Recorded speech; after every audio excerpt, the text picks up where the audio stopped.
My Lord and my God, I firmly believe that you're here, that you see me, that you hear me.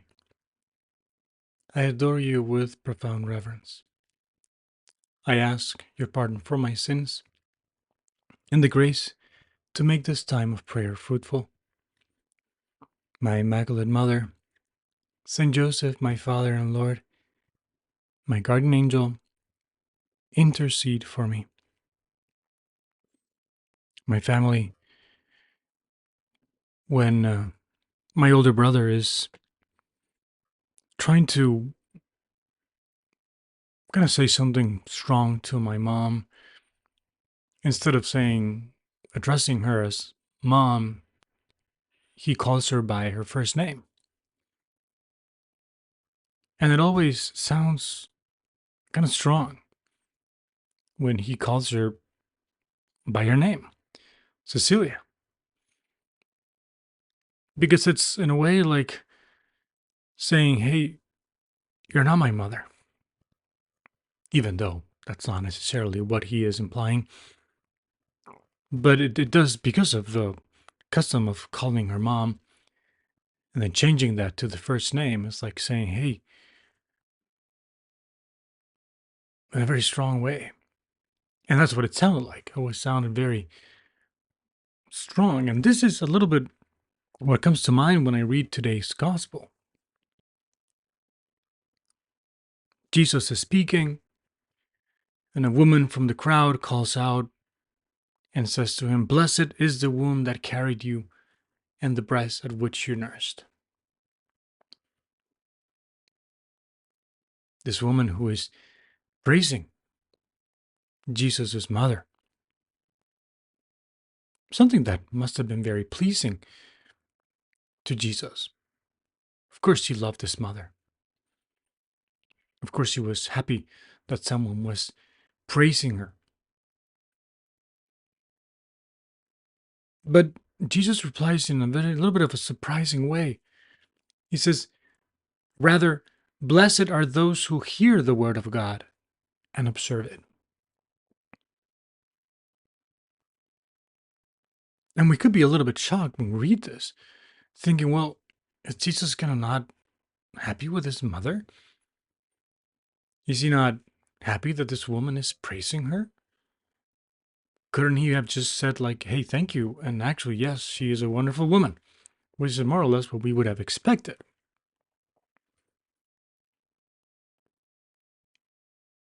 And there's a different scene in the gospel, but also very similar, right? When in another situation, Jesus is speaking to a large crowd, and they tell him all of a sudden, hey, your mother and your brothers are here.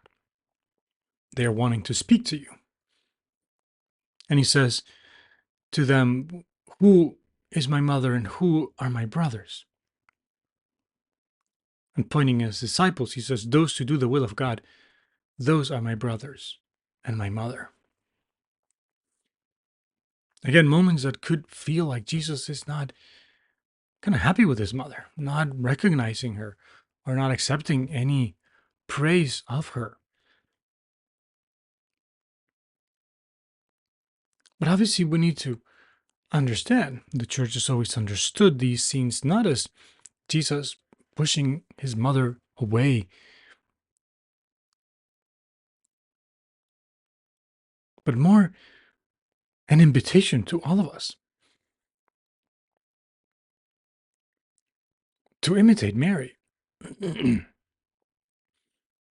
Because, in a way, what could be happening, right, when we praise Mary, like this woman is praising her, blessed is the womb that carry you and the breast of which you're nursed. It's a little bit what happens to us when we think of the saints, when we think of special people. It's like, oh, this person, right, is very special and very good at what she does because kind of she grew up and she's so and so's daughter.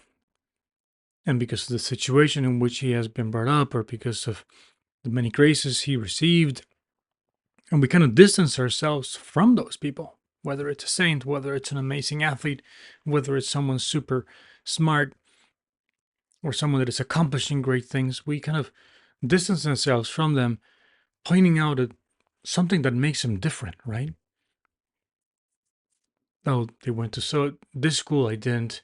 They have this amount of money, I don't. And then we distance ourselves from them, and then it seems impossible for us to be like them, to do anything like them.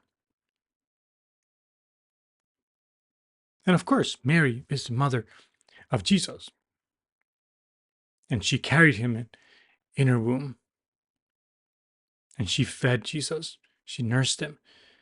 And that's a great blessing. And it's a great thing, and we're all very happy for Mary. And I'm sure she was very happy for that. But when we only focus on that, it can be very easy to think, well, then I cannot be like Mary. I can't be like the mother of God because I didn't carry Jesus in my womb. I didn't nurse Jesus. So I guess I can't be a saint. But in both these situations that we have mentioned in today's gospel and in the other scene in the gospel that we mentioned, Jesus is kind of turning that around.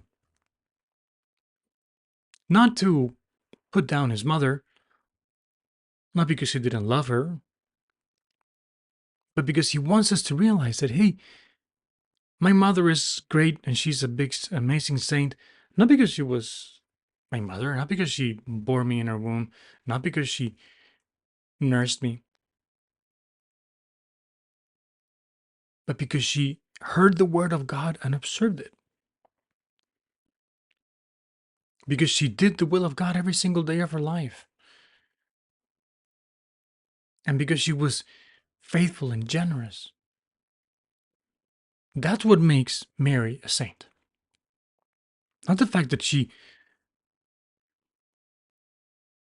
carried Jesus in her womb and nursed him. That helped, obviously, right? She probably received special graces because of that. But her sanctity comes from doing the will of God, hearing it and doing it, observing it. And that's something you and me can do. We have the graces from God to hear his word and observe it. We have the grace from God to do the will of his Father every day of our lives. It's a struggle, it's an effort, and we need to pray for more graces because it can be very hard sometimes. But we can't kind of find excuses. That's what happens many times. Find excuses. No, I'm not this, I'm not that. I don't have this circumstance or that one. I'm not as patient as I think I need to be. Hey, you can be a saint. You can do the will of God. You can be like Mary. You can be like the saints. You have all it takes. And Jesus is giving us the key here. Blessed are those who hear the word of God and observe it. Blessed are those who do the will of God. Those can be my mother and my brothers. We can be like the mother of God. We can be called brothers of Jesus. We are sons and daughters of God. And we have that same Father that loves us and gives us everything we need to do the will of God. Let us truly feel that confidence that comes from that divine filiation, that sense of our divine filiation. Let us truly take these words from Jesus and realize I can be blessed. I can be a saint with the help of God. Obviously, not my own strength, but God is helping me. God is giving me the grace that I need to hear the word of God and observe it. Lord, keep helping me. And more than anything else, help me to not find excuses. Because we might not be perfect, we might not be very special, but we do have the grace of God and the calling of God to be holy I thank you, my God, for the good resolutions, affections, and inspirations that you have communicated to me in this meditation. I ask your help to put them into effect. My Immaculate Mother, Saint Joseph, my Father and Lord, my guardian angel, intercede for me.